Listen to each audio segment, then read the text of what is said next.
Hello everyone, and today I want to show you how to write an upgradable smart contract in Ethereum world. Let's get started. Let me tell you one thing that what I actually read before I came up with this idea, so I can show you how to do that. The problem is that whenever you write a smart contract, it's basically the implementation is tied to the storage. So if you want to upgrade your contract that you found a bug, you want to change the implementation, you have to give up on the storage because you cannot take the storage from your smart contract and put it on a new contract. However, today I'm going to show you how to actually do that, how to make upgradable smart contracts so you can change the implementation but keep the existing storage data. Let's get started. So I'm going to show you how to do it using Zeppelin OS /labs repo. They have an example of 3 different approaches how you can do the same thing. And I'm going to cover upgradability using generic Eternal storage. Let's get started. So we're going to clone this repo right now. And we're gonna do a git clone Zeppelin OS labs. All right, and now we're gonna go. So let me show you the git log. So today's version commit is from January 31st, 2018, made by Manuel Errors. Hi, Manuel. So let's go to the folder upgradability using generic Eternal storage. And I'm gonna do a few things. npm install first. And so while it's installing, I highly recommend you to go through blog post of Zeppelin Solutions where they explain what is Zeppelin OS and how to make upgrades. They actually explain you this exact repo, what's the idea behind it. So once we install the npm install, I'm also going to install a truffle flattener. This is the library that allows me to make a flat file from all the contracts that use import. Okay, and then I'm going to make a directory called flats. And now I'm gonna use a truffle flattener. So basically, which file do I need to make a flat? So the way I learn stuff, I usually go to a unit test, and I can see like, so in order to show me the first example, I'm gonna need token proxy contract. So we are going to use truffle flattener contract proxy, and I'm going to make an output to flats token proxy flat. So it generated this flat file, which I'm going to select all, copy, and now I can use Remix browser. So we can go to like remix-ethereum.org, and we're going to remove whatever they have here, and I'm going to click new file. We're going to call it token proxy, and we're going to deploy this contract. So right now I'm connected to core POA network in my MetaMask, this one. Let me show it to you.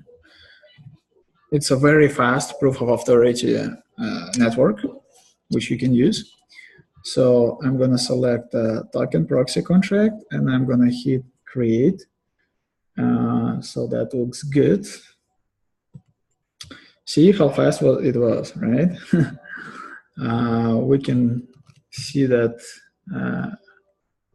Let me just go to poa.network, and I'm going to click wiki. and I'm gonna say Explorer, POA Network Block Explorers. We can go here. It's a community-based Explorer. And here we go. So this is just our contract. So when you deploy a token proxy, this token proxy is only like designed for have a upgradable token contracts.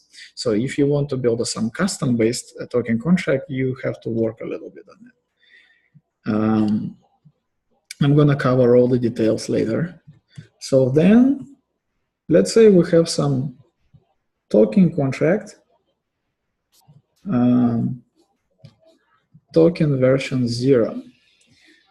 So let's make a flat file first. Node modules bin shuffle flattener contracts test token 0. Yep. So flat token 0 underscore flat. So all right. So this is the flattened file. And let's do the token v0.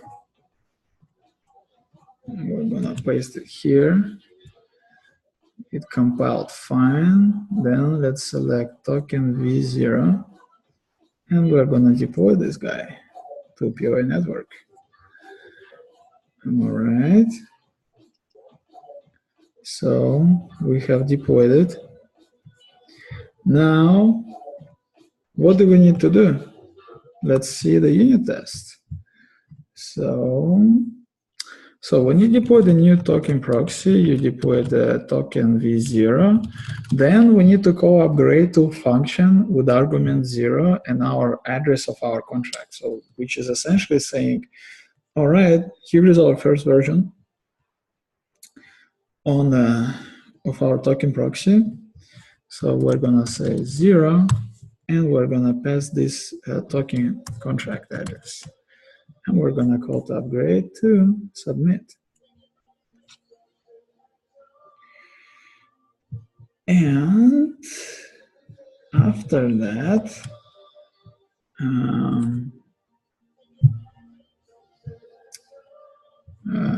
I think my laptop is. So I thought it's still waiting. It was actually mined already. Yeah, that's why the POA is very fast. So transaction mined and execution succeeded. So now we can basically say we can call any method. Like we can interact with the contract right now, right this second. So how am I going to do that? The important thing is that you don't need to call any methods on the token contract itself, because this is going to store the stuff inside of the token contract, which you don't want to do. So we're going to go to my Ether wallet, and we're going to go to POA network. We're going to go to contracts, and we need the address of our token proxy contract here. So, and then we need ABI from token proxy. So let me just save it pretty quick somewhere, like here, token proxy. Then, yeah, this is our token contract. And here is our token contract. Okay, so what we're gonna do right now, we need an ABI. So I'm gonna go to compile. I'm gonna select, we need the ABI from token contract details. We're gonna copy the ABI here, and we're gonna paste it here, access. So now I can actually make a make a transaction calls to the actual token proxy contract, not the token contract, the token proxy contract, because this is automatically knows how to get those methods from token contract, but make a storage in a different storage contract. So let's say we wanna call mint function, and we wanna mint some tokens to ourselves. So to this address, we're gonna mint one token. I'm gonna use MetaMask, connect to MetaMask. I'm gonna make write, generate transaction, sure. We don't need that high gas price. We are in a POA network. POA network is always has a 1 gigawatt. Perfect, it's done. So now we can say total supply is 1. That is really awesome. Keep in mind that if you are gonna call methods on a token contract itself, it is not going to show you the numbers because this token contract is not connected to the storage. So this token supply is 0. And here we don't have those methods because the ABI of the token proxy is actually these methods. However, if you take the ABI from the token contract and put it on a token proxy, you can call all those methods and they will actually be executed because that's like a magic that we're going to explain right now.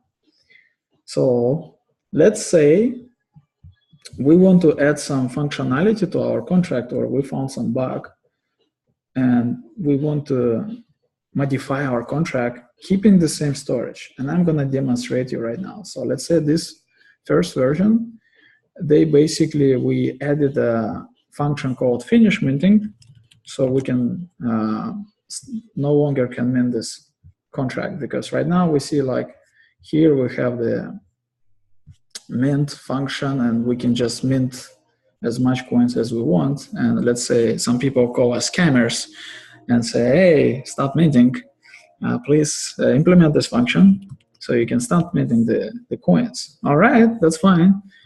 We're not gonna mess up your token balances and we're gonna upgrade our contract. How cool is that? So modules bin shuffle flattener contracts test token v1 and flats token v1 flat solidity. And I'm gonna copy everything here and we're gonna go to remix, go here, token v1. Okay, paste it here. It's gonna be compiled. Select token v1.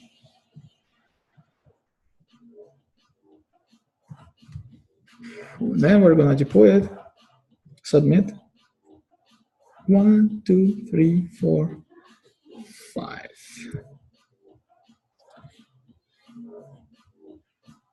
All right.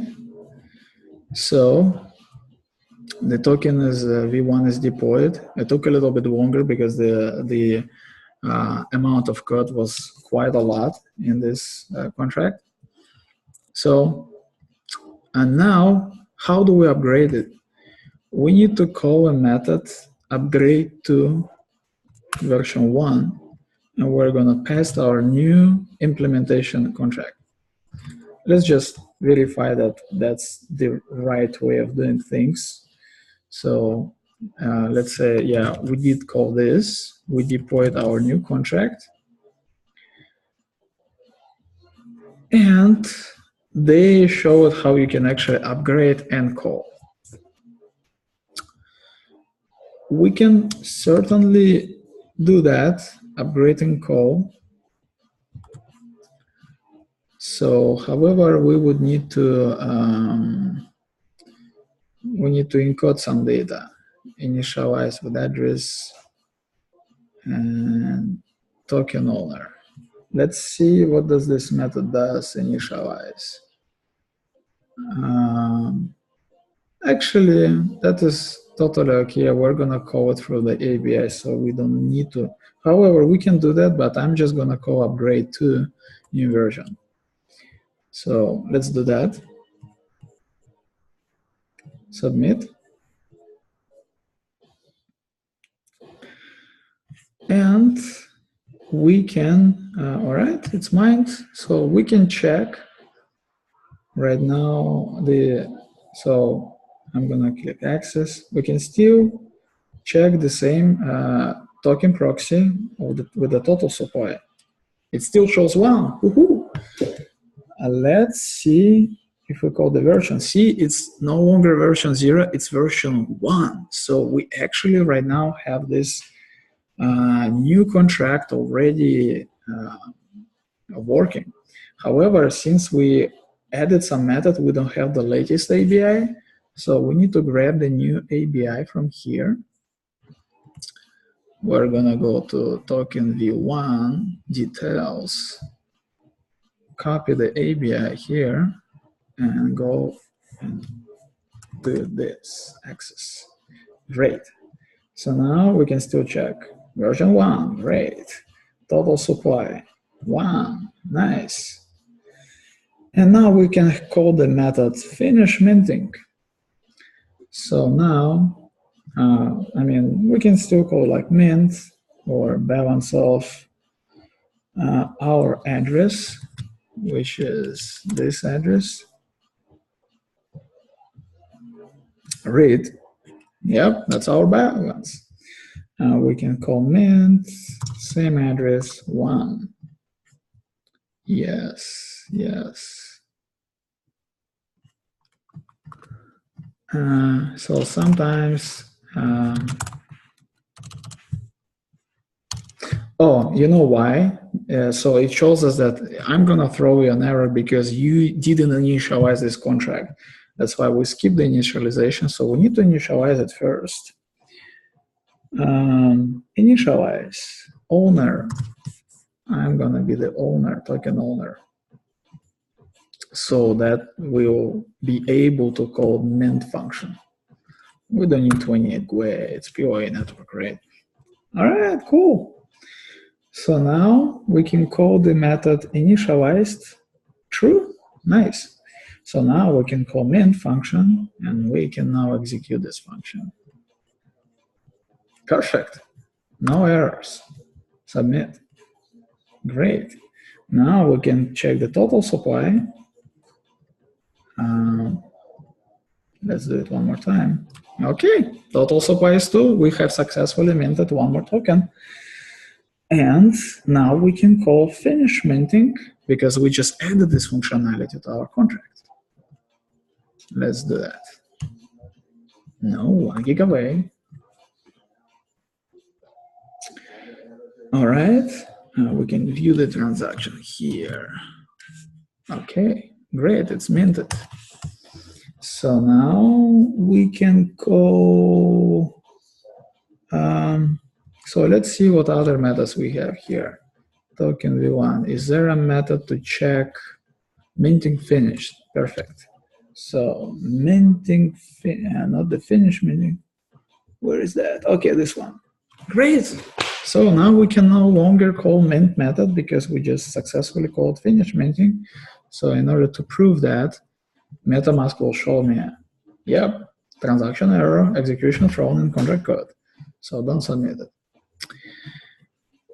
That's all the magic. So now let's go into implementation details.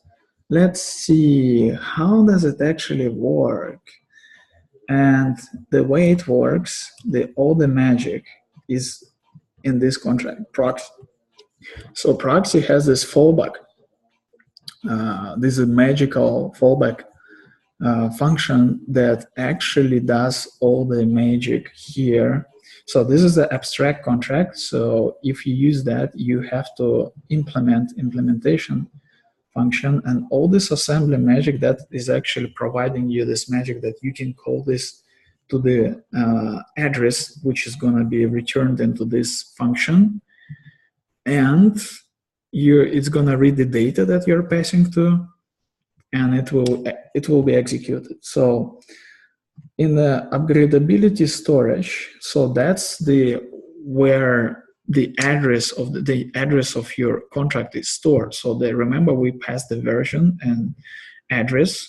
So that's actually how it is executed, those methods, and knows, okay, I need to call this particular contract to get the implementation detail.